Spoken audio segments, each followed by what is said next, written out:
Welcome to the Terrible Podcast with your hosts from SteelersDepot.com, where you can find all your latest and greatest Steelers news. It's Dave Bryan and Alex Kozora, always lit, talking Steelers. And now, here's Dave and Alex.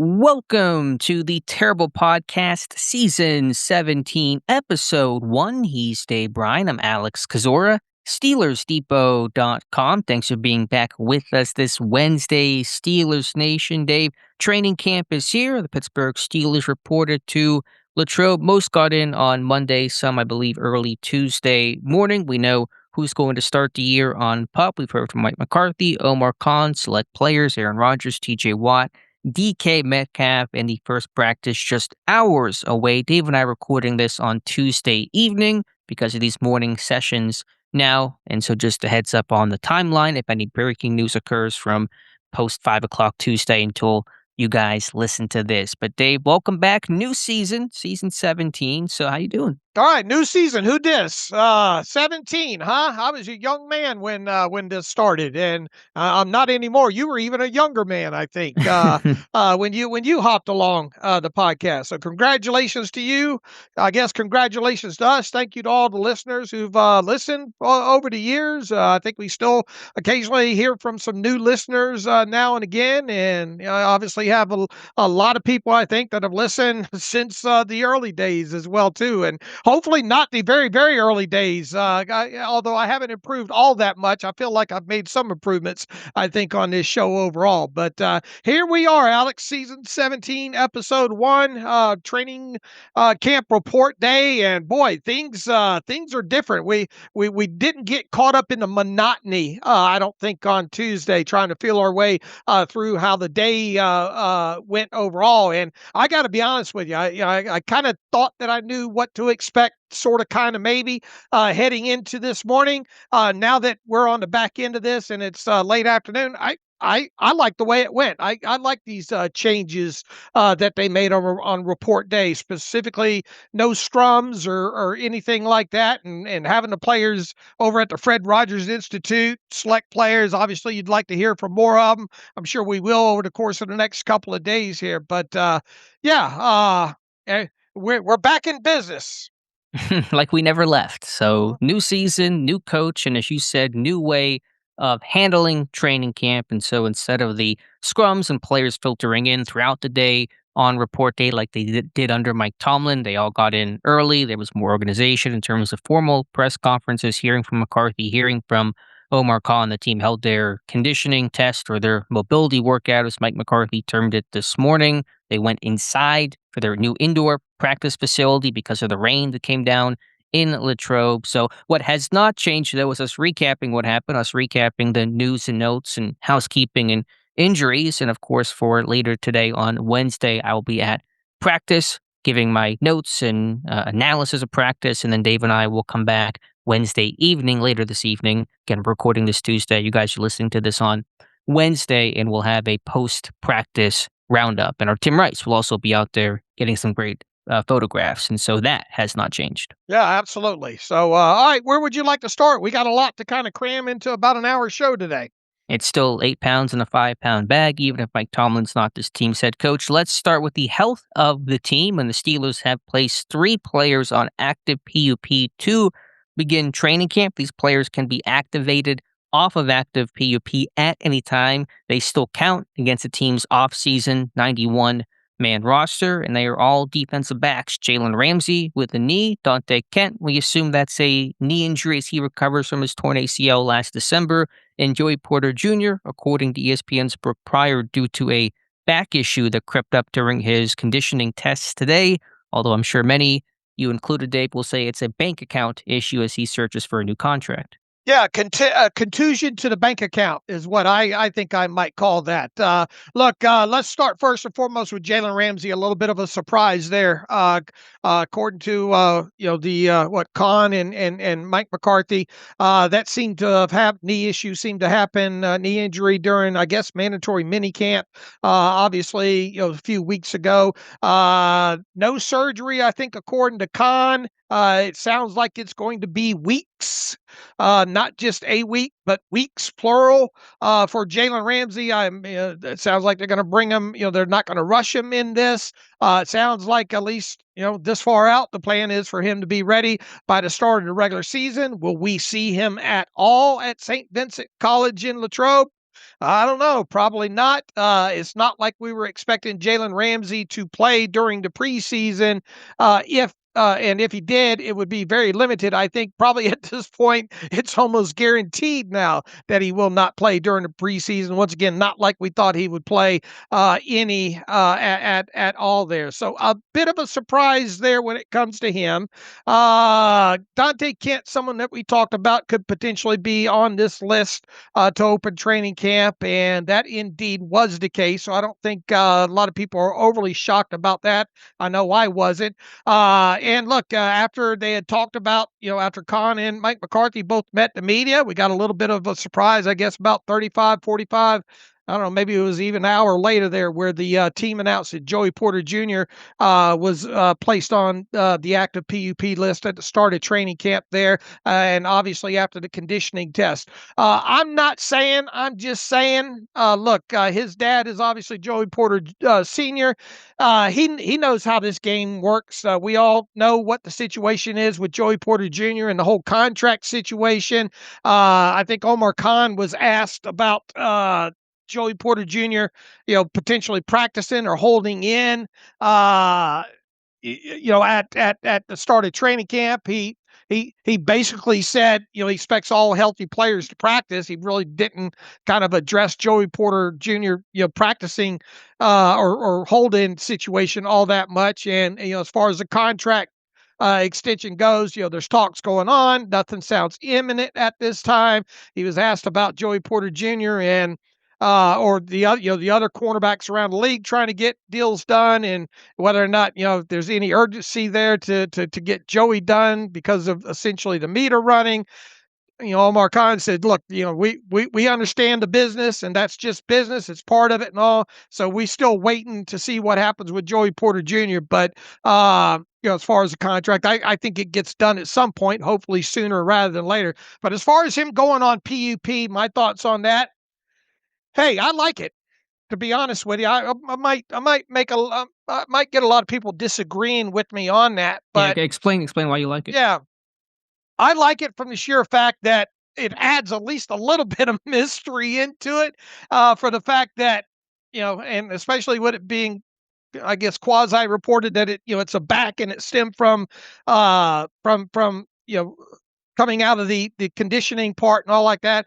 But it does at least add a little bit of mystery to it. And I don't know what Mike McCarthy's rules are on injured players or PUP players, not being available to the media. But if indeed injured players or PUP players are not allowed to talk to the media, that basically gives Joey Porter Jr. a free pass from having to answer questions about potentially hold in and contract situation and contract negotiations, and everything that goes along with that. Look, I mean, let's face it. If Joey Porter Jr. was not on active PUP to start, then odds are he wasn't going to be doing much at the start of training camp, when it comes to anything. Maybe going through the stretching, and I don't even know how much of the individual stuff he would have done there. But the fact of the matter is that I like it overall, and especially if it keeps Joey from having to address questions. Because look, we all know what's going on here,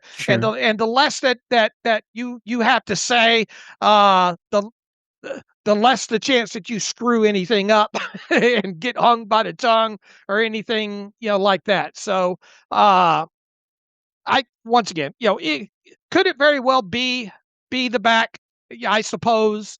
I'm willing to bet that if he's signs that contract extension fairly soon and rubs it on his back, that back will get healthy real quick there. But I don't mind it. In fact, it might be good protocol to start if if a team, if the Steelers know that a team, or if the Steelers know that a player is not going to practice or do very little because of contract situation at the start of camp, and that going in, just go ahead and call it a back injury or whatever you want, hamstring or whatever, and put them on active PUP. So yeah, I get. I think all of us know what's going on here. Yeah. I could be wrong. I've been wrong in the past on certain things, but the fact that this propped up right after the conditioning test, and he's the only one, it's not hard to figure out. Sure. And just for clarity's sake, Omar Khan made those comments about Porter and practicing while I think the team was doing its conditioning tests. And so just if you take things at face value from a timeline standpoint, Khan did not have information about Porter's quote unquote back injury as he spoke to the media this morning. But as you said, we know what's happening here. We know Porter got his extension tomorrow. That back would magically heal. And as the Cowboys portion of my Twitter timeline pointed out, for clients of David Mulugeta, and Andre Odom is technically Porter's client, but he was mentored by Mulugeta, and they work together at Athletes First, I think it is, whatever agency it is.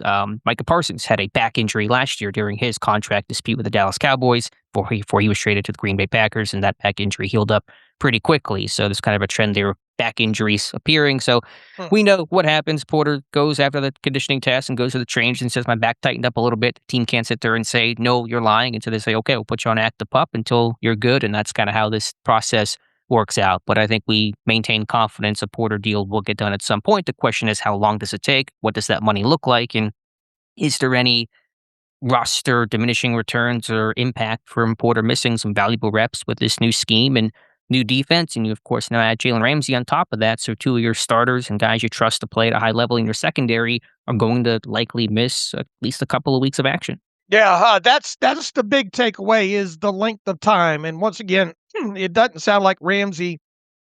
We might not even see him throughout training camp. We'll see. At a minimum, it sounds like it's going to be multiple weeks, and multiple weeks puts you at the end of training camp anyway.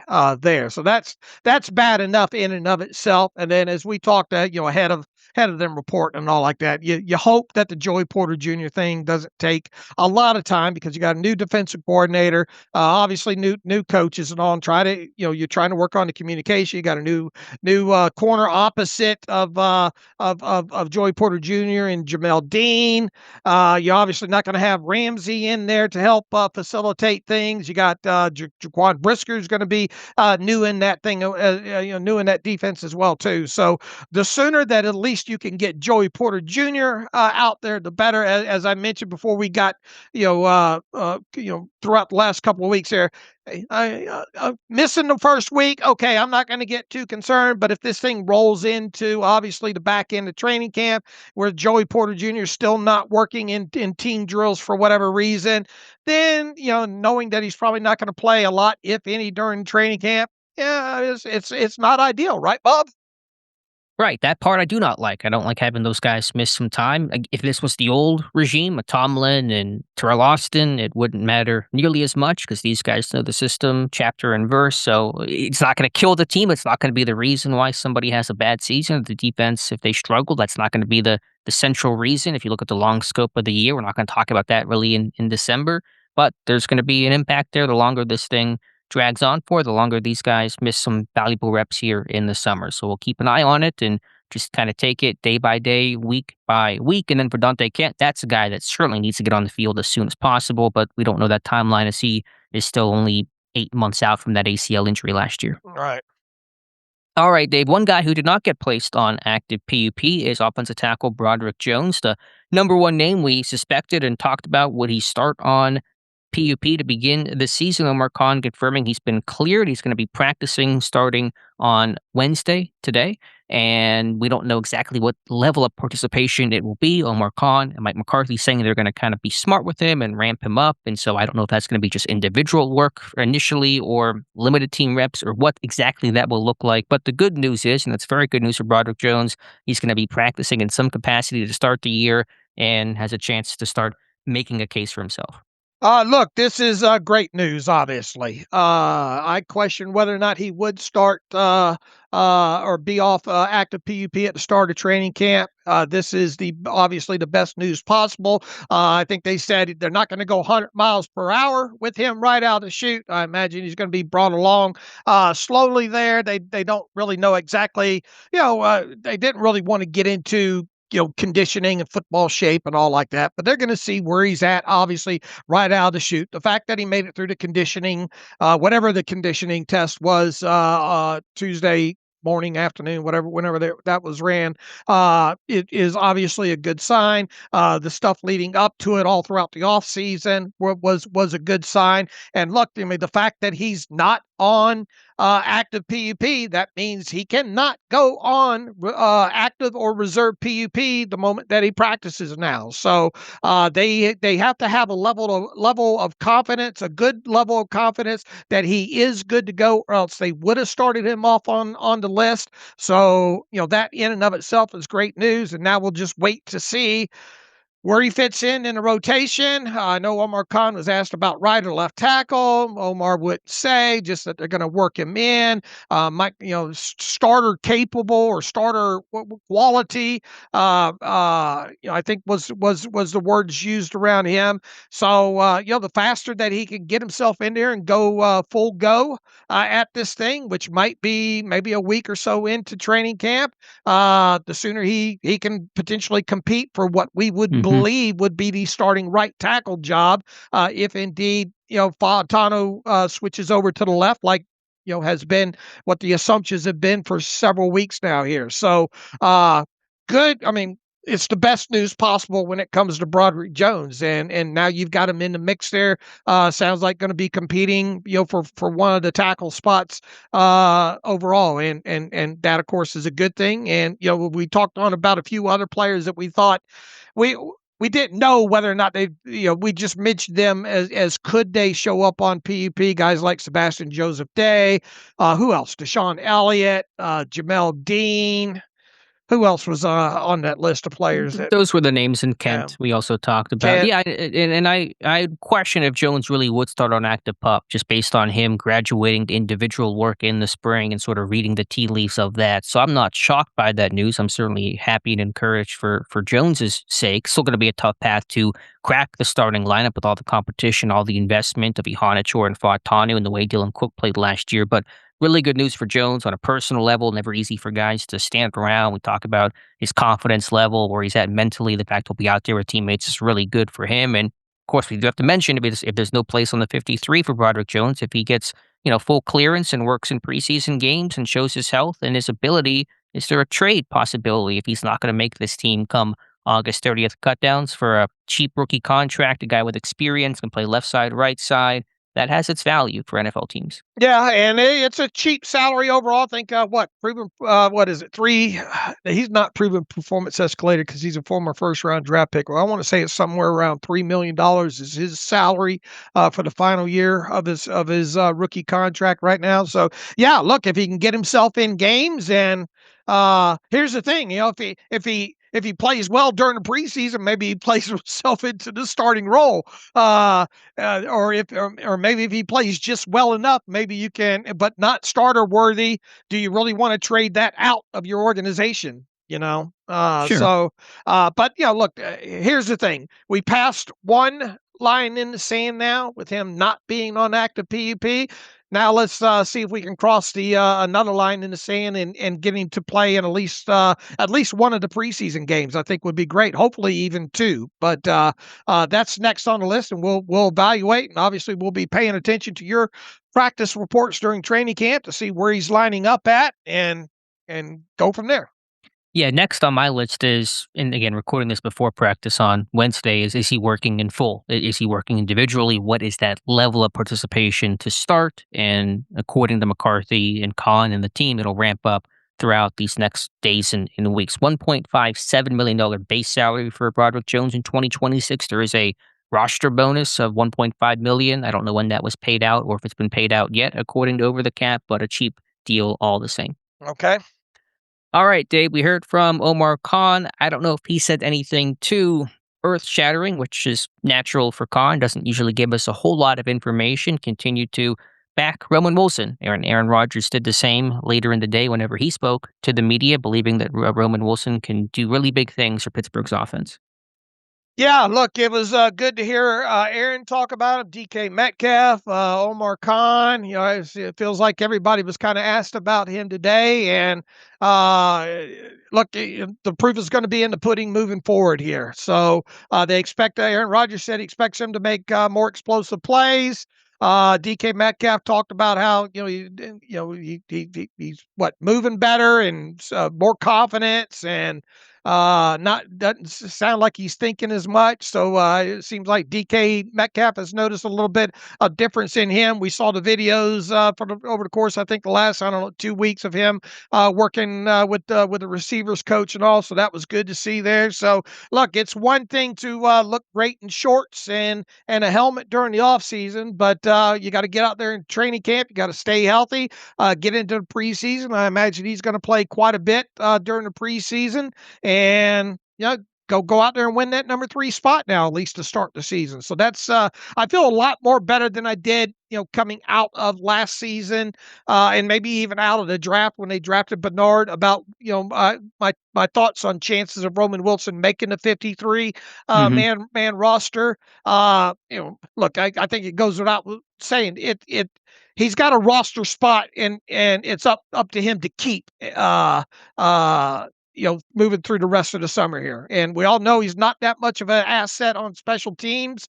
So, we can't be talking about drops and miscommunication and, bad effort or route running from, moving on training camp and specifically into preseason here. But at least the things that were coming out, it's not like these guys are going to come out, you know what? We can't wait to get Roman Wilson off the roster here, at the start of training camp. But I think the way the questions were phrased and the way the answers were given, it sounds like they're expecting Roman Wilson to have a part in this team. Quick detour, Dave. According to Adam Schefter, the Browns have agreed to a 2-year, $62.2 million contract with cornerback Denzel Ward to make him the highest paid cornerback and the highest paid defensive back in NFL history, according to Adam Schefter. That'll top the Trent McDuffie deal, I think, by just a little bit at over $31 million per year. And so we spent a lot of time focused on Devon Witherspoon and Christian Gonzalez and their contracts and how that relates to the cornerback market and Joey Porter Jr. And now add Denzel Ward as the Browns lock him up. I know the Browns were talking about, maintaining their commitment to Ward after trading Myles Garrett, because whenever they dealt Garrett, the thought was that they got to tear this thing down to the studs and give up all their guys. And they said, we want to keep Denzel Ward, and they're walking that walk today with a big money deal. Yeah, that's quite interesting there. They say 2 years, 62.2, includes 52.3 million. We'll have to see if that's fully guaranteed or not. How some of this wording is here, but I have to look and see what if indeed that's actual new money. You would imagine it is there. But look, the Steelers have, this is what they get. And Omar Khan, talked about it. It's part of the business. If you don't get these guys locked up and you got other guys, at the same position, considered top of the market or near top of the market, expected to get done as well too. We all know how this rolls in the past. What did the last guy get? And I mean, it might not necessarily be that with Joey Porter Jr., but it might raise the bar even when it comes to, let's say, top 5 on the list there overall. So, yeah, kudos to the Browns to get this done early, and it's going to be interesting to see impact, if any, this has on Joey Porter Jr. And just a reminder, Omar Khan, as you mentioned earlier in the show, said nothing was, quote, imminent between any contract extension talks, whether that's Porter or Keanu Benton or anybody else you'd like to mention. And so it does not sound like the two sides are close, and this deal might keep them further apart for a little while longer. To go back to Roman Wilson, I thought the most interesting and telling comment that was made today about him did not come from Omar Khan or Mike McCarthy or even Aaron Rodgers. It came from DK Metcalf, and I'm paraphrasing a little bit here. Don't have the quote in front of me, but Metcalf said that last year, Roman Wilson was second-guessing himself a lot, and he's not seeing Wilson do that this year in their offseason together in spring work and just their time they've spent together. And DK said that they had to remind Roman Wilson last year, hey, you're in the NFL. Don't second-guess yourself. You got here. You're the top 0.01% of football players to reach this stage. Trust your ability, trust your instincts, and it sounds like Roman Wilson much more confident in himself this year. Yeah. Let's see it. Definitely. Look, I think you'd be hard pressed to get a guy like Roman Wilson and really Jeremy Bernard for that matter. Get either one of those to 40 receptions this season, just because of the cast of characters. You had Michael Pittman Jr. Added to the fold, and you got a couple of tight ends you can feed, obviously running backs, and it's just going to be the closer that you can get. Here's the thing we talked about during during the 90 and 30. 12 is way too many receptions, and we got to be way over 12 for Roman Wilson in 2026 here. In my head, I'm envisioning somewhere between 30 and I guess 39, hopefully. Yeah, we'll see exactly what the summer looks like, and him and Bernard are jockeying for target share, and you got to feed Pittman and Metcalf and the tight ends and the run game, and just a lot going on in this offense. So the quality of the receptions will probably matter more than the actual quantity, but of course you want to see more than the 12 that he had last year, and so we'll go into camp. They'll be in padless, be the padless practice for Wednesday. These first couple days, you expect receivers to really shine in these environments, and Wilson has done that in the past. Even his rookie year, he looked really good those first couple of padless practices before going down with his first injury back in 2024. And so we'll take it one day at a time as Wilson tries to state his case to this new coaching staff. And once again, that's the key. Their new coaching staff. So the slate's effectively wiped clean. It was good to hear once again Aaron Rodgers talk about Roman today as well too. So big expectations as a third-year player, and obviously a player that was drafted in the first 3 rounds, just a handful of years ago. Omar Khan also making it clear this team's goal is to win a Super Bowl this year. And so making Woohoo! no bones about it. It's certainly not jaw-dropping news, but it's just the mentality of Pittsburgh. And that's evident by Aaron Rodgers returning, trading for Michael Pittman Jr., signing Jamel Dean, veteran guys, of course, hiring Mike McCarthy, a veteran coach, the oldest coach in franchise history. And so Omar Khan making it clear, we're here to win a Super Bowl and makes no bones about it. Don't tell me about the labor pains. Just show me the baby. Sure. Yeah, it's not anything crazy, but if you want a clear just insight into the mindset of this team, it has not changed despite all the other changes that this team has made. The overall goal and vision has not shifted one bit. All right. What about the quarterback pecking order to start off training camp? Sure. Mike McCarthy outlining the quarterback pecking order we expect to see for later today on Wednesday. Aaron Rodgers, of course, your starter. Mason Rudolph will be the second string quarterback with the twos. And then Mike McCarthy lumped Will Howard and Drew Aller together as kind of third string. And so that is interesting because Howard, according to reports from the spring, was working as that number 2 quarterback. Rudolph was the number 3. They seem to flip. So how much should we read into that for training camp, Dave? 0.0000. Now, look, there is obviously some significance to this. I imagine this is a veteran nod more than anything, and it is the start of training camp. How does it end? That's how it starts and how it ends could be definitely 2 different things there. So yeah, according to what was said earlier on Tuesday, we should expect Mason Rudolph to get the second team snaps initially. Obviously, Will Howard and Drew Aller. Well, it sounds like mixing in. Mike McCarthy once again talked about how hard it is with the CBA and 4 quarterbacks and trying to get all those guys, a good amount of snaps. As far as the periods go, I think Aaron Rodgers did kind of mention at one point during his press conference that maybe he'll take a few more practices off than he did potentially, I guess, last training camp there. So in days that he sits, everybody will move up at least a notch, and that'll of course be good for the younger guys. And then we're not expecting Aaron Rodgers to play much, if any, during preseason. So once again, we expect a lot of Drew Aller and a lot of Will Howard during the preseason. Let's see how it ends. Let's see how long Mason Rudolph keeps maybe the majority of the second team snaps moving forward. Let's see what happens on the days that Aaron Rodgers is off, if any pecking order changes as far as that goes. But you got to have a starting place, right? And the Sure. starting place is Aaron Rodgers, followed by Mason Rudolph, followed by Will Howard and Drew Aller. Essentially, I guess trading off some reps with the third team. It is interesting and notable because I expected, I think, like many, for Howard to be the number 2 and Rudolph the number 3. But, in terms of the number of reps, if Howard is going to be the clear number 3, they should get about the same if it operates like it did under Mike Tomlin, where you have 12 reps in a team period. First team gets 4, second team gets 4, third team gets 4. But what will that split between Howard and Aller look like? Will it be Howard as the clear 3? Will they rotate? I mean, there's a lot of different ways you could Mhm. draw this thing up, and so we'll be watching for that very closely to see if Howard's getting enough reps to really, evaluate him in the same number of reps, even at a different grouping as Mason Rudolph. So I don't think it changes the calculation much. I think if Howard has a really good summer and shows he can be there's something really there with him, I think he'll become the number 2 quarterback. But it is certainly notable to see the starting point for those 2 guys. Look, once again, they've got to come out of this camp with full confidence that Will Howard can be the backup. If they can't answer yes to that question, then obviously, you shouldn't be dumping a guy with experience like Mason Rudolph. Mhm. So let the games begin. I'll be relying on you throughout training camp. I'll be peppering you during the evening and nighttime recap podcast of who did what and when with what group, specifically with the quarterbacks there. And we'll see if there's any change to the pecking order once again as we get along into training camp on this.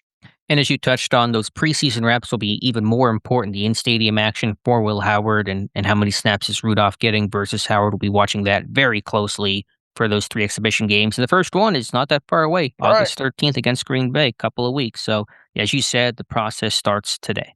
And look, if you would have told me, if you would have read me that statement that Rudolph, would be the number 2 right out of the chute at the start of training camp, that wouldn't have changed my 53-man roster prediction. Now, we'll see how this goes. Will Howard could very well be off the roster, just as I don't want to say just as easy, but just in the same fact that he could be on it and be the number 2. The big question that everybody had was, can this team plausibly keep 4 quarterbacks on the 53-man roster?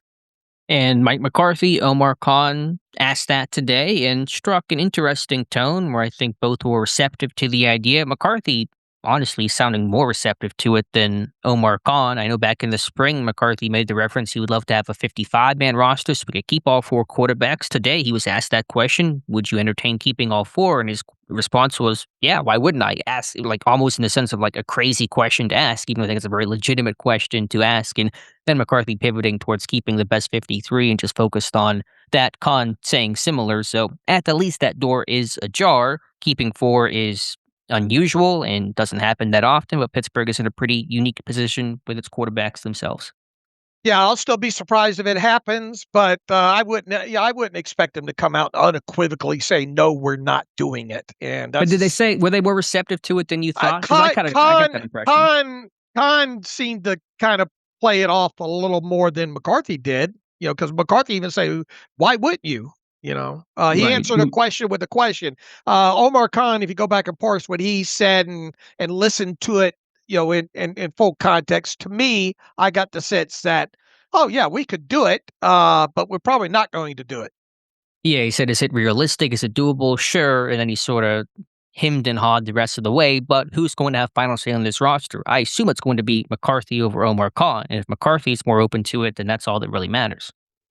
Yeah, it's just so hard to do. It's so unorthodox, but straight, we'll see. I'll be surprised if it happens. Sure. A long ways to go to make those decisions until August 30th and their cut downs. Of course, I was the guy that thought going into the offseason there that this team wasn't going to have any interest in a quarterback in the draft as well too. So and here we are with drafted quarterback in the 3rd round on the roster. And hey, here's an interesting thing too, right? Technically, if you were to cut, Will Howard, you'd only have 1 quarterback under contract for next year. Not Right. that's a huge thing, but I think generally we have seen in the past that this team normally at least has 2 quarterbacks under contract going into a season. How many years? Once I think maybe in recent time have they not had two quarterback? And I think they solved that real quick with a Mason Rudolph extension. I forget how the time went there, but it would be pretty. I don't want to say earth shattering, but it would be newsworthy if this team entered the 2026 regular season with technically one quarterback under contract for 2027. And obviously, if Howard's out, then that would mean Drew Aller's the only quarterback under contract for 2027. Sure, they've done that in the past. There was a time where Skylar Thompson was the only quarterback on the roster last offseason, and they went back-to-back years with a totally brand new quarterback room. And Omar Khan at one point said, we're going to stop doing that. Obviously, Aller would return, so it would not be a brand new quarterback room. But if you swapped out Rodgers and Rudolph and Howard, it's pretty much a brand new quarterback room. And so we'll see if Pittsburgh wants to go down that road again. But those are all questions down the road. I'm just focused on today's practice, Right. And look, you're not just keeping Will Howard just because to say that you can have multiple quarterbacks under contract in 2027. I'm just talking about, historically, and how that has gone in the past. Dave, because of the NFL's ramp-up period that's mandated by the CBA, the team will not be in pads until August 3rd, but when the pads come on next week, things will look different. And perhaps the biggest difference and change, for at least my sake, when I observe and report on training camp, will be no tackling. It was a staple and hallmark of Mike Tomlin, his phrase of spar before boxing, meaning we're going to tackle in camp before we do it in a game. That was his mantra. Wasn't worried about the injury risk. Mike McCarthy confirming no tackling in training camp at all.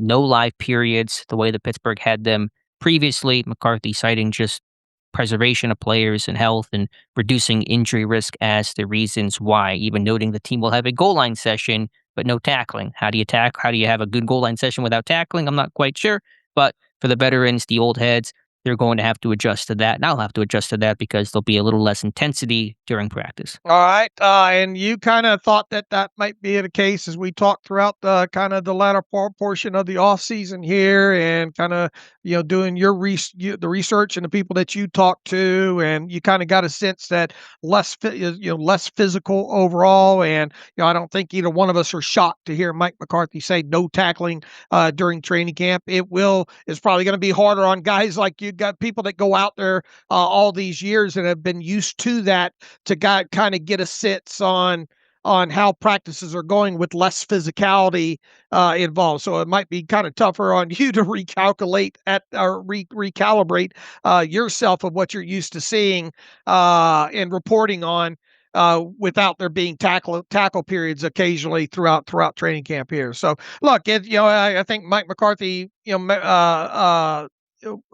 completely laid out his viewpoint on that whole injury risk aspect, and he talked a lot about how footwork and really technique is more important when it comes to this, less so. But look, this was this was a team that did not tackle all that well last year, despite the fact that they tackled during training camp. So they should obviously get plenty of tackle work, at least some of them, the backups during the preseason though. But it will be interesting to see come the start of the season for a team that at least the veterans that are used to going through training camp and having some level of tackling within it.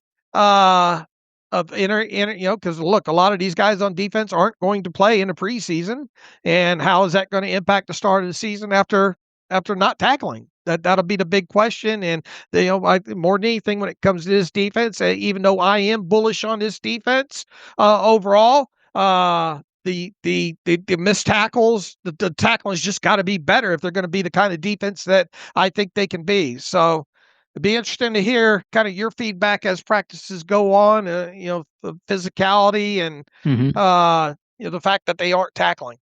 Yeah, practice can still be physical without tackling and going to the ground. So what level of physicality we see and observe, we'll have to find out. And will any old head instinctively still tackle because they're used to that? Now, to be clear, Mike Tomlin did not have these guys tackling every single snap in practice. It was just really the team run period, the second team session, They would be one, period where they would go live. The rest would be the thud tackling, not going to the ground. So it's not a giant departure, and frankly, Pittsburgh might have been the last team to have full-on tackling, and that's partly from Mike Tomlin, the old, pre-CBA stuff where you could do two-a-days and really have physical, intense training camps. Most teams don't go to the ground. So I think it cuts both ways. I think the idea that teams that don't tackle have fewer injuries, I don't know if that's really backed up by evidence. Mike Tomlin's teams are not especially injured. They didn't become mash units at the start of seasons, and as you said, just because Pittsburgh tackled in training camp last year didn't translate into a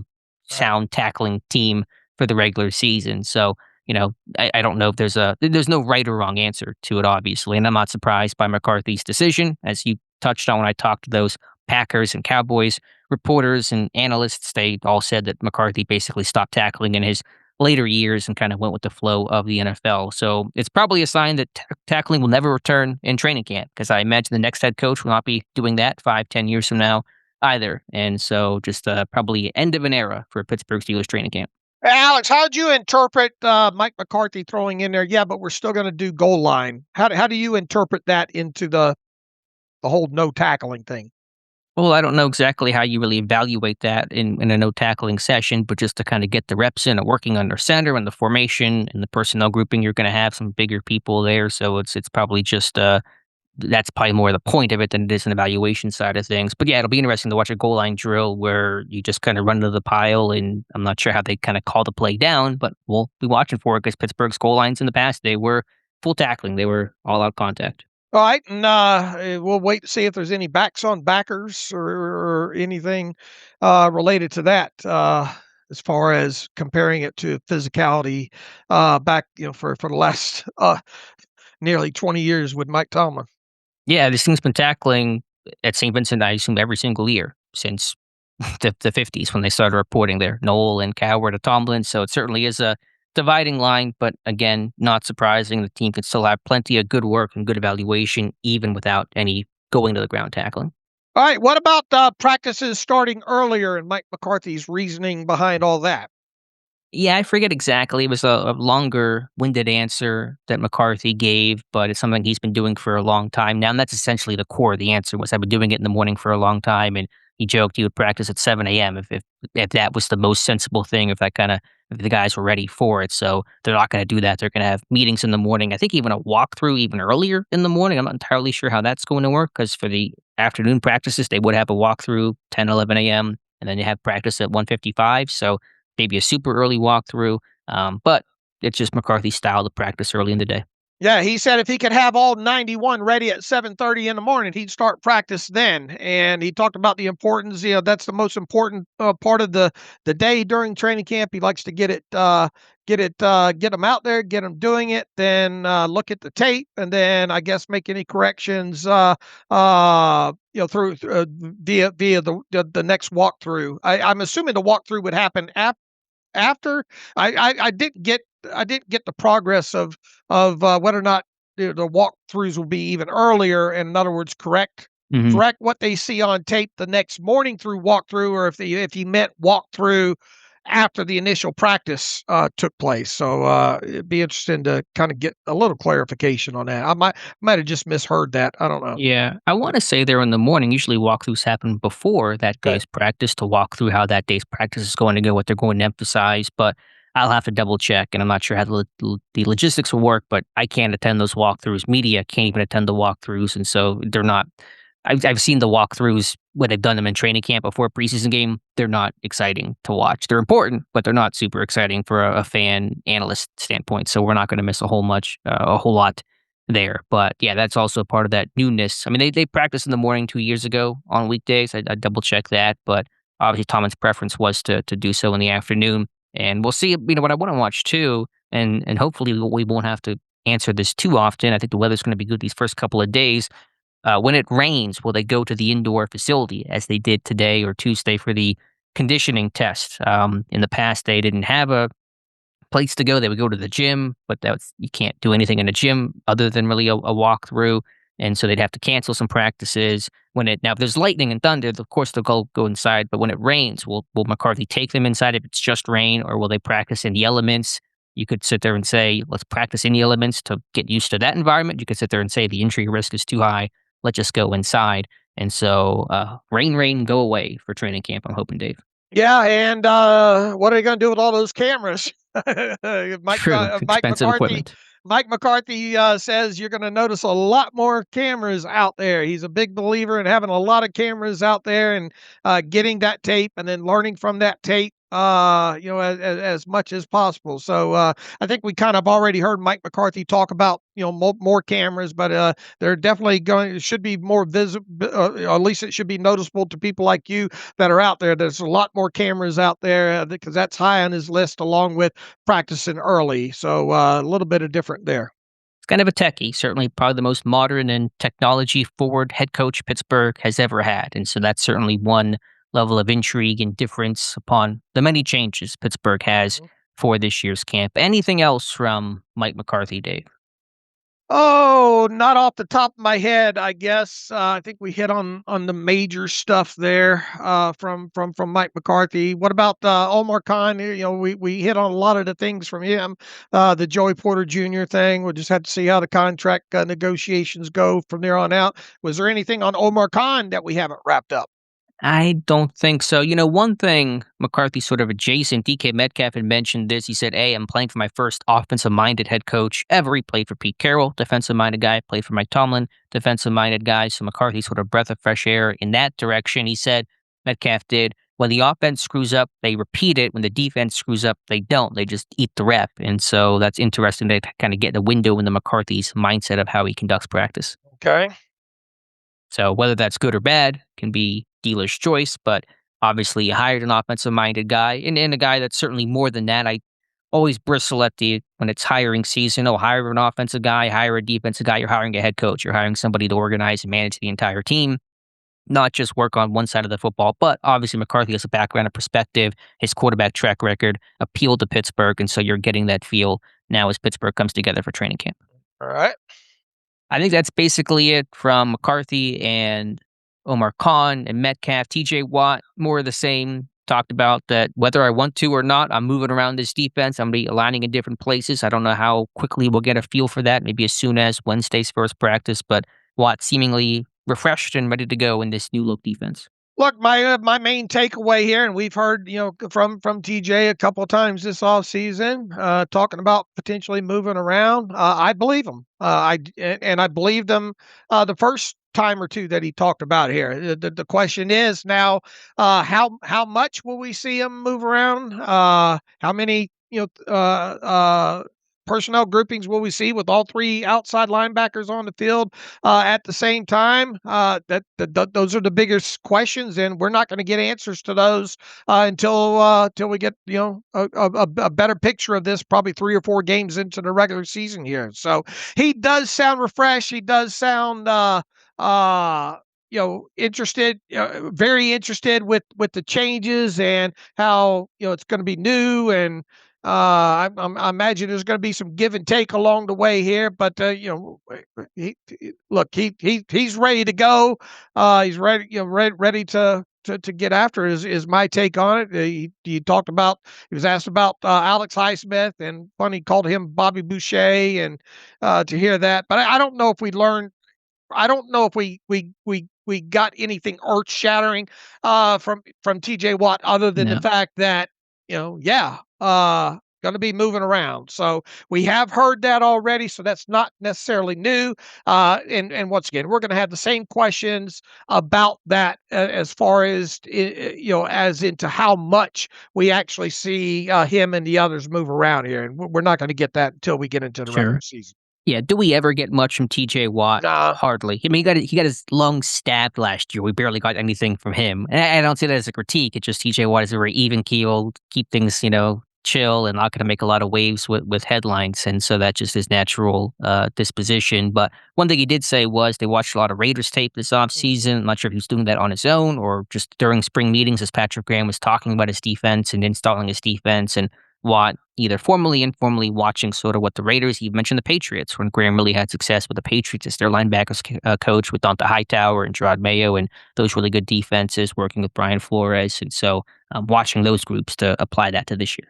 Look, just be less predictable, right? The opposition can't go into games knowing that 65 snaps that they face TJ Watt, he's going to be at the left outside linebacker position, right? Now, do we expect TJ Watt to move off of that spot 20 times a game? No. But it's all about matchups, all about confusing, as we talked about, confusing offenses. Maybe you get somebody that blows an assignment when TJ Watt's moved around and coming from the inside, and maybe that ends up in a free runner sack, or TJ Watt being able to be on somebody that he shouldn't be on, and running Mhm. him over like that. So you can bet we're going to be counting it. We'll be charting it, and we'll have the answers as far as the how much. Obviously after the first game, and more realistically after the first quarter of the season, to see which way this thing is trending. Not only with him, but Herbig and Alex Highsmith. And look, if the biggest thing is they need all three of those guys healthy and ready to go for games, as we've mentioned a couple times during the offseason. When looking back on the 2025 season, there were 8 games in total that at least one of those guys was not able to answer the bell, meaning be inactive. And then I think there's another game in there. Highsmith left, or Herbig. So keeping those guys healthy and in games, is a big part of being able to utilize them and even get them in situations where you can have all three of them on the Sure. field. So Yeah, that's the that's starting point. important. Yeah. Absolutely. DK Metcalf, speaking, to go back to him, a couple notable things. He talked about his trip that he went on with Aaron Rodgers and Roman Wilson, Pat Fryermuth, Michael Pittman Jr., and who else was there? I forget the whole. Mason Rudolph was the quarterback Skoranek. there. Skoranek, yeah, who, of course, part and parcel Rodgers and Skoranek BFFs, and talked about they took off their masks, not literally, but figuratively, as they really bonded, and that was the whole point, not to talked a little bit about football, but life in general. And Aaron Rodgers, when he spoke to the media, said that just getting to really know those guys on a deeper level, despite being teammates all last year, he's so focused on football and kind of just getting the brass tacks down. This was a chance for them to really just bond in a different, deeper, more meaningful way. And it seems to be beneficial. Now, does that make it easier to beat Denzel Ward in man coverage? Not necessarily, but every little bit helps to be on the same page. Look, and Mike McCarthy talked about too DK Metcalf moving forward, and how at least initially, or at least out of his mouth, how they might going to try to maybe move him around a bit more. We'll see how much, if indeed that happens moving forward here. And he talked about his route tree and how he's a matchup problem. Let's see him become a matchup problem. That's a good problem to have when your guy is the matchup problem and you're able to take advantage of it moving forward here. I liked all the look. I thought in totality, Aaron Rodgers' presser was absolutely fantastic. I thought DK's was very good as well too. DK talked about, gave the little tidbit on Roman Wilson that we already covered. He talked about Jeremy Bernard, and I like the little joke he made about these NLI kids. I don't know, what do you say? I don't know if he said spoiled or cocky. He joked Yeah, too cocky. yeah, too cocky. And then he followed that up with, "I'm just kidding," just so everybody didn't get worked up there. But yeah, it sounds like Jeremy Bernard's picking brains where he can, and obviously we saw Bernard and Roman Wilson working with the route god. That was good to see, and Roman Wilson going out west with the rest of those guys there. And I don't even care it doesn't sound like many footballs were thrown around out west, although we I don't know if we'll ever know for sure, but it sounds like it was productive get together just from what Aaron Rodgers had to say overall. And I think that's a good thing to get on the same wavelength with your key component, skill players, ahead of training camp, and that was accomplished. Would you have liked to see Jeremy Bernard there? Yeah, but you don't know maybe he had already booked his time with the route god. Who knows what happened? I mean, and you can't sit here and dissect it and say, well, did Aaron not want the rookie to come? You don't know. But I did enjoy the answer. I thought one of the most notable things that Aaron Rodgers had to say was talking about first down passing and all, and he talked about how they need to be under center more on these early downs, be able to take advantage, use play action more, and get these wide receivers on the move early on early downs. So it sounds like we got a little bit of insight into how some of the sausage might be made this season when it comes to early downs and potentially more Aaron Rodgers under center? Little cartoony light bulb just went off over my head. I wonder how often Pittsburgh was under center last year in Rodgers' first season in Pittsburgh working with Arthur Smith. I'm going to try to pull that data up right now. If you had to guess at the percent, and I'm just going to do just passes because the question was about first down, I think passing and the frequency in which Mike McCarthy uses that. Rodgers talked about that being a really important component. What percent of time do you think Pittsburgh was under center on their first down passes last year?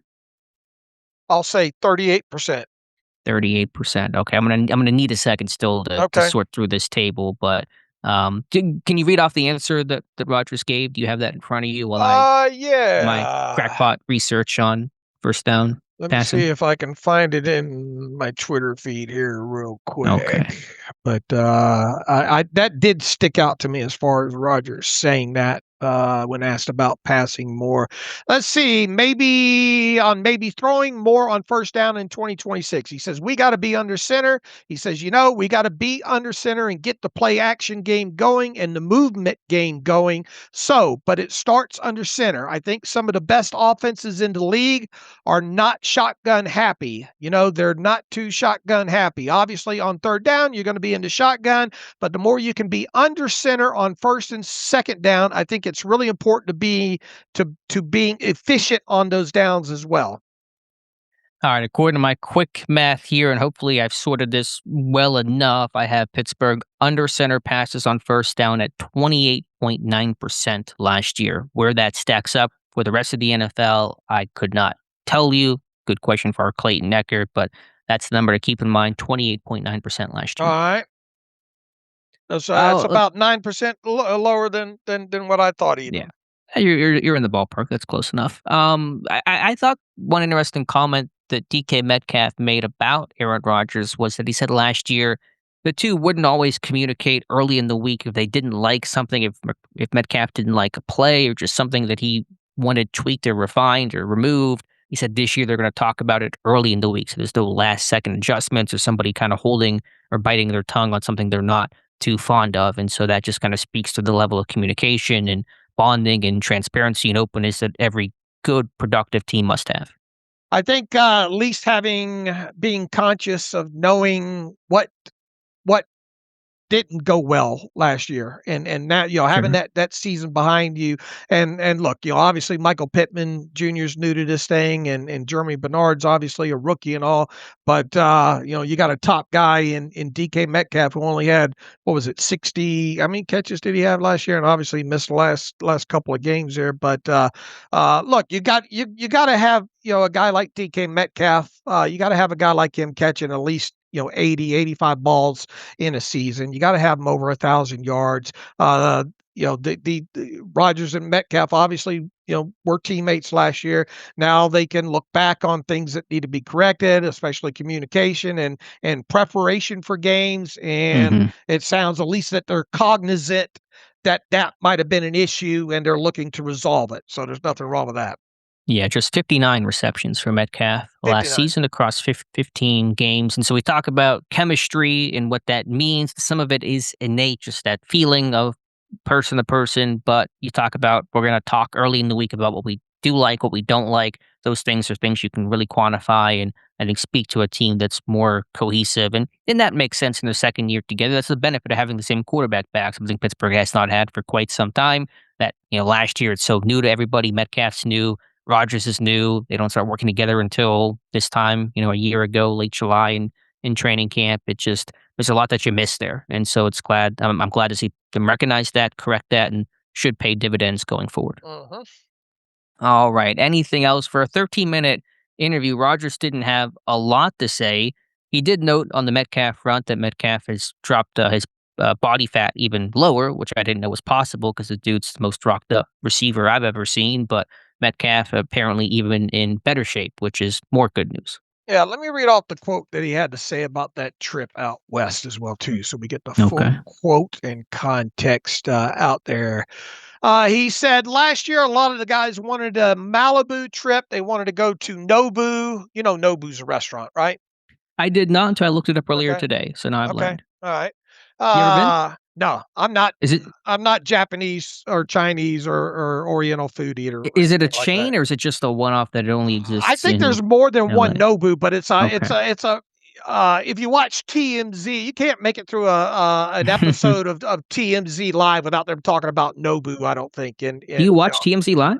A little bit? occasionally just Okay, for interesting. if nothing else is on. Not a big I just I find some of the stuff really funny that they talk about. They're just in the side talk, less about the star news. But yeah, anyway, Nobu's a famous restaurant in Southern California. There, he says they wanted to see the Dolphins and they wanted to put their feet in the sand. And so this spring, I said, "Hey, what do you guys want to do this time?" And they said, "Experience. We want to do an experience." And Roger said that he said, "Okay, what are you talking about? You want to go to Hawaii or something, or?" And they said, "No, we want to go to the mountains. We want to like do a ranch thing." So Roger said he did a lot of research, found a couple of places, and then the place that they wanted came available, and they were very thankful to the person that made that happen.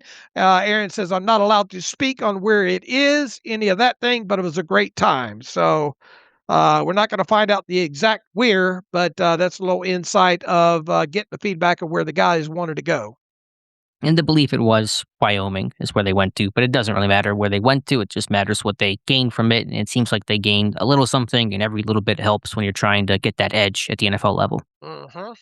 All right, Dave. Anything else from players or coaches, McCarthy, Khan, anything else on day number one of training camp? Let's see. Oh, he did talk about, Rogers talked about what he learned about DK Metcalf. He says, yeah, a lot of personal stuff for sure. Again, like spent a lot of time with DK in the off season and during the season and outside the facility and 4 days at the ranch. He says, I found out more about him than I'd known in that time. And I think that's part of the plot of being kind of a man, an alpha in this society. He says, today it's hard to be vulnerable. And I was trying to create the space where that was kind of normal. So I tried to be as honest and open as possible about kind of my own life and background and struggles and frustrations. And a lot of the guys opened up and shared some really personal stuff. He said, I'm obviously not going to share that here. But yeah, he says, I just have so much respect for DK and kind of how he grew up and where he's from. And I just feel like I really got to know him. He says, before we were friends, but now I just feel like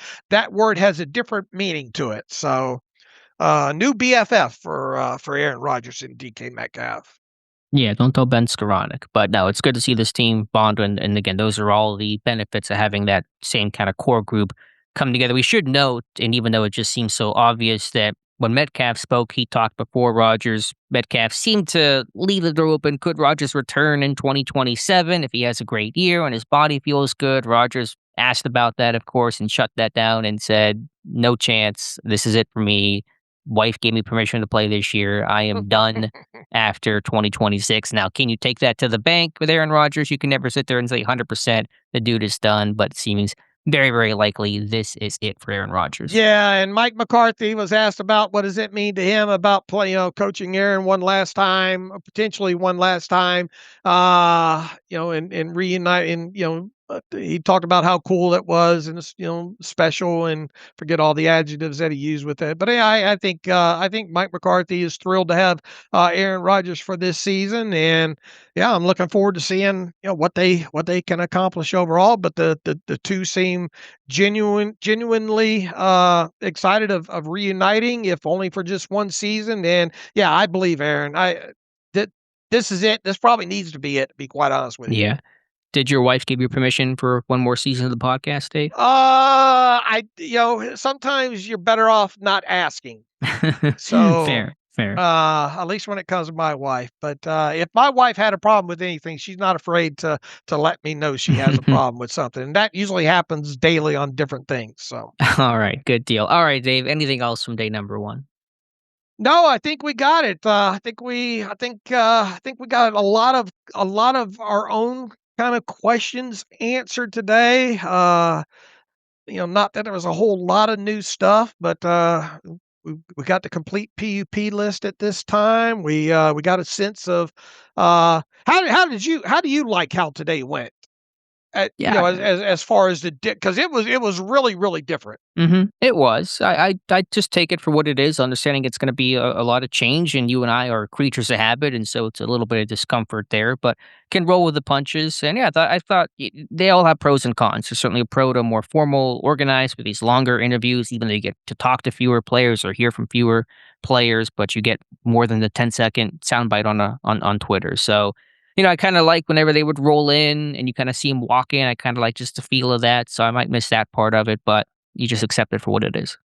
I liked it, and I hate change, and I found myself at the end of the afternoon like it. Let me add one more thing here. What hmm Omar Khan had to say on possibly adding more players this offseason. He says, "I've been here the last couple of years, sometimes back in my dorm room, trying to look into ideas of adding guys at different positions." He says, "I'm not saying we're not going to or we couldn't at some point, but I just feel really good about where this roster is. I really do. I don't feel like there's a sense of urgency to jump into something else right now." So take that for whatever you think it is. And then look, you and I think, talked closer to the end of the all season here, the way this 91-man roster ended up shaping up. Uh, I like the shape of the 91-man roster. I think that I like it, the 91-man roster, and I probably say this every year. I like it obviously better than last year, and I think the last couple of years this is one of the better 91-man rosters the team has taken to training camp. Now,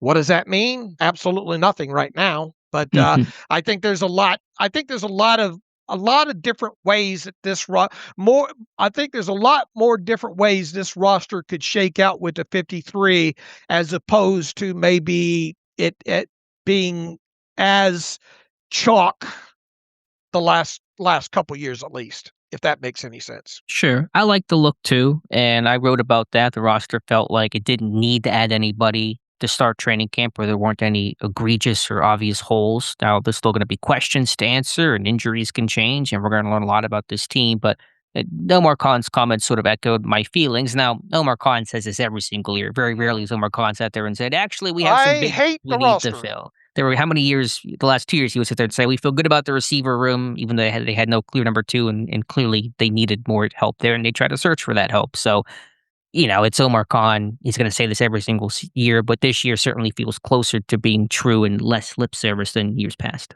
Hope springs eternal this time of year, right? Yes, sir. Hopefully that continues for these next couple of weeks with guys looking good and no major injuries. I don't want to we're already going a bit long here, and there's a post up on the site if you guys want to read my thoughts on what to watch for day one. And of course, we'll be recapping that later on Wednesday. But just off the top, Dave, a couple of things, maybe 2-3 things you want to hear about and are hoping to hear about on day one of training camp. Yeah, who's the starting right guard and starting right tackle, assuming that Fautano and Mason McCormick are on the left side there? That's obviously one question need to get answered out of shoot. And one of the primaries, one really on the offensive side of football there. I I guess linebacker, inside linebacker rotation as things, probably not necessarily day one, but as things go on here. But I think first and foremost, everybody's interested to see what the starting offensive line, at least left to right, looks like, especially with nobody on PUP. Now, Broderick Jones obviously not going to go 100 miles an hour, but they're not going to be in pads until Monday anyway. So the first thing that comes to my head, I think the first thing that we're going to recap on the special edition of the podcast on Wednesday is what do the offensive lines look like left to right as far as the groupings go. I agree. And will there be any flip-flopping? Are they going to institute that early? Are they going to wait a little bit? We shall see. They've been talking about that since the spring. We've heard less. We've really heard nothing about guys playing multiple spots. That probably will come with time. So I would echo those thoughts. Distribution of quarterback reps between Howard and Aller. Inside linebacker and base is a Peyton Wilson. Is a Malik Harrison. Is a Cole Holcomb. Slot corner work with Ramsey out. You would imagine Eccles will get a look there. Will Jamison be second team? Who will be third team? Additional cornerback reps on the outside with Porter absent. So, for me, even that, because I was out there in the spring, I want to see who's kind of lining where, who's kind of running first team, second team, third team. Not that it means everything now, it doesn't, but just as a starting point. So when things change and shift, we have that initial reference point to know. and point out this has changed since the start of training camp. And so I'll be watching for that. To me, it's sort of get a lay of the land this ramp up period. It'll be an evaluation component, obviously, but until they're in pads, you're only learning so much about how well a guy is doing. You can't judge run blocking. Quarterbacks can't get hit. DBs can't take guys to the ground. Even when the pads come on, they can't tackle. But it's obviously less intense, less physical. It'll be a shorter practice for Wednesday. And so it's kind of just getting my feet wet and who's aligning where. Is Jamin Davis playing edge, off ball, Jacoby Windman, same deal with him. Those kinds of things I'll be watching for early on.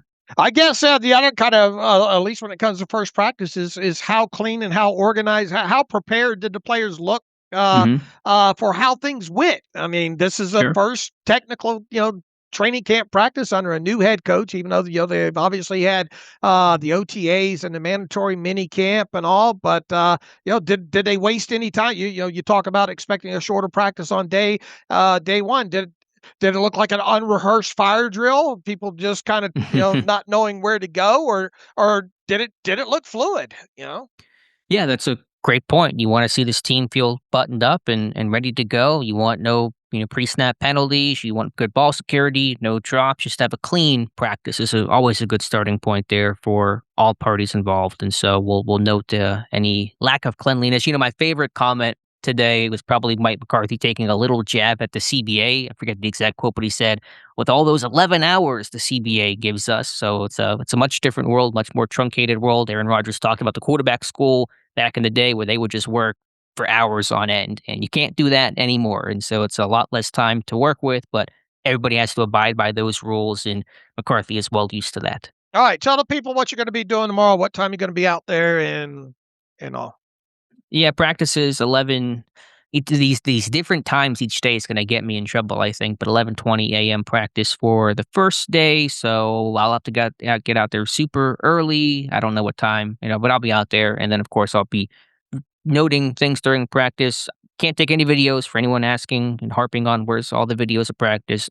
You're not allowed to. I know some people will. I'm not doing that. I'm following the rules like the credentialed media, but we'll have a full report after practice, and Dave and I will do a recap podcast after practice as well. All right, if you're listening to this, it went up at midnight Wednesday morning here. This will serve as the Wednesday show. Alex and I will be back Wednesday night for the first special edition of how many it's going to be, about 13 or 14, I suppose, maybe 15 in total, training camp practice recap podcast and all. But everybody knows the drill by this point, and I can't wait to get together with Alex on Wednesday night to recap the first training camp practice of 2026. So, hey, real quick, Dave, real quick. Just I don't want to go too long here. Any thoughts on Vita Vea asking for a trade? I'm sure some Steelers fans have been in your mentions asking, should Pittsburgh pursue him? It's also notable because Pittsburgh plays the Buccaneers week 6, so if he's not there, that's a big boost, assuming he's not in division or on another opponent on the schedule. But your thoughts on Vita Vea? Oh, look, does it sound great in theory to think about Vita Vea potentially being in a Pittsburgh Steelers uniform? Absolutely. Who wouldn't want Vita Vea? I don't think. He's scheduled to earn $17 million base salary. He's got a per game roster bonus amount of $1 million. So from a financial standpoint, could you make it work? You can always make it work. What would the compensation be with something like that? Remember that his contract is set to void after this season, so you would be basically trading for a one-year player if you did not extend him. And look, how do these things normally go? The player says, I want traded because he evidently wants his contract. Here's what I think happened. They'll end up getting them done. Is my thought. I will be surprised if they do end up trading him. I think this is just noise at the start of training camp to make sure he's heard. I think they end up getting something done with him. If they do end up trading him, I will say there is a 99.89% chance that he won't be traded to the Steelers. How's that? Oh, okay. Well, I thought you were going to say traded at all, but yeah, traded to the Steelers. I get the allure and appeal as a run stuffing nose tackle that Pittsburgh could use, but he's 31. Pittsburgh really want to get older, pay him the money. You have Y.A. Black, and I think some confidence in him. So I just, as you said, if you could wave a magic wand and put him on the roster without any sort of cost, sure, fantastic. But don't think it'll happen and not really advocating for it either. Right. If this was Madden 27, I'd try to push the button or whatnot and see how I can make it work, but it's not, and I don't expect it to happen. I'll be I'll be mildly surprised if he's traded, and B, I'll be super surprised if he's traded to the Steelers. Video game Dave, that's what he does. Ooh. He's always on the sticks. Yeah. All right, Dave, get us out of here. All right. Follow me on Twitter at Steelers Depot. Follow Alex at Alex_Kozora. Follow the show at Terrible Podcast. Email the show, theterriblepodcast@gmail.com. If you like what we do and want to donate, SteelersDepot.com. Hit the donate button. Also, if you like an ad-free version of the site, SteelersDepot.com. Hit the ad-free button and follow the directions that way. Until Wednesday night, the first edition of the training camp Terrible Podcast editions. As always, thanks for listening to the Terrible Podcast with Dave and Alex.